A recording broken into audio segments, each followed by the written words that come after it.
question number 37. A ladder rests against a wall at an angle alpha to the horizontal.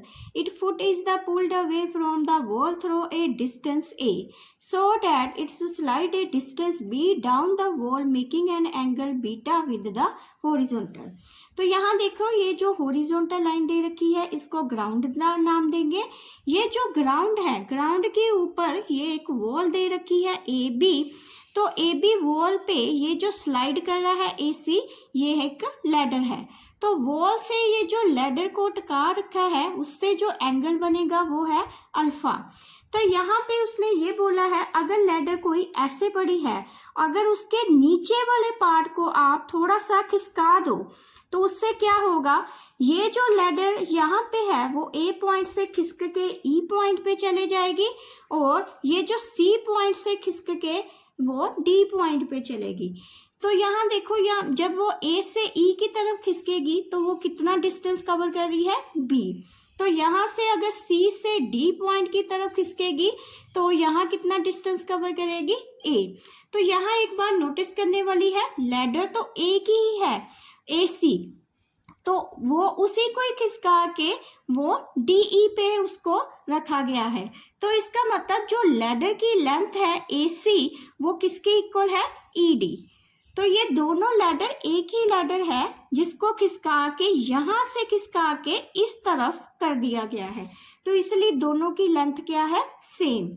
तो इस सब में हम ये शो करेंगे कि a by b equal to किसके है, cos alpha minus cos beta upon sine beta minus sine alpha. तो उसके लिए हम ये सारे जो cos alpha, cos beta, sine alpha, इन एंगल्स को निकालेंगे और प्रूव करेंगे कि वो किसके इक्वल है, a बाय बी के। तो यहाँ देख लेते हैं, पहले हम कॉज अल्फा निकाल लेंगे। तो यहाँ देखो कॉज अल्फा किसके इक्वल होता है, वो हो जाएगा बेस अपॉन एच के। तो यहाँ बेस देखो कितना है, ये अल्फा यहाँ तक का एंगल है, ये ट्रायंगल है ए बी सी में।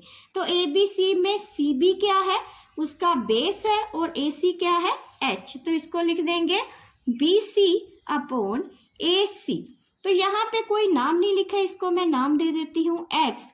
यहाँ पे मैंने इसका नाम दे दिया था एच, ताकि जब मैं इसको सॉल्व करूं तो सॉल्व करते टाइम कोई प्रॉब्लम ना हो। तो यहाँ देखो ये जो बी सी है वो कितना है, एक्स, और ए सी को हम एज इट इज ही रहने देंगे, ए सी। नेक्स्ट निकालेंगे कॉस बीटा। तो कॉस बीटा जो है वो है ट्रायंगल ई बी डी में। तो ई बी डी में बेस कितना है, बी डी, और जो एच है वो कितना है, डी ई। तो इसको लिख देंगे B D upon D E. तो मैंने पहले ही बता रखा है कि जो ए डी ए सी है वो सेम ही है ई डी के इक्वल, तो हम डी ई को चेंज करके यहाँ पे ए सी ही लिख देंगे और बी डी की जगह क्या लिख देंगे, ए प्लस एक्स। ऐसे ही अब हम साइन बीटा निकालेंगे। तो साइन बीटा देख लेते हैं, वो जो है वो भी ट्रायंगल इसमें ही है, ई डी बी में। तो वो किसके इक्वल होता है, परपेंडिकुलर अपॉन एच के। तो परपेंडिकुलर कितना है, ई बी, तो यहाँ लिख देंगे ई बी अपॉन एच कितना है, डी ई। तो यहाँ देखो जो ई बी है वो तो एच दे रखा है और डी ई है वो सेम लेंथ है ए सी के इक्वल, तो यहाँ पे इसको भी ए सी कर देंगे। अल्फा, तो साइन अल्फा देखते हैं वो किसके इक्वल है, वो हो जाएगा, यहाँ से देखो तो परपेंडिकुलर कितना है, ए बी अपॉन ए सी। तो इसको लिख देंगे ए बी अपॉन ए सी। तो ए बी कितना है, बी प्लस एच, तो यहाँ लिख देंगे बी प्लस एच और ए सी को एज इट इज ही रहने देंगे।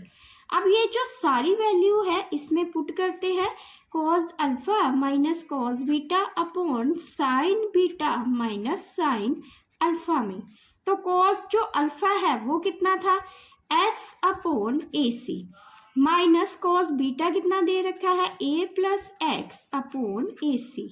ऐसे ही साइन बीटा देखेंगे वो है एच अपॉन ए सी, और साइन अल्फा जो है, साइन अल्फा वो किसके इक्वल है, बी प्लस एच अपॉन ए सी। अब देखो जो डिनोमिनेटर है सबका ए सी है, वो तो कॉमन लेके कैंसिल कर देंगे, तो हमारे पास बचा क्या, x minus a minus x upon h minus b minus h. तो ये एच के साथ एच कैंसिल, एक्स के साथ एक्स कैंसिल, तो ये आ गया minus a minus upon minus B.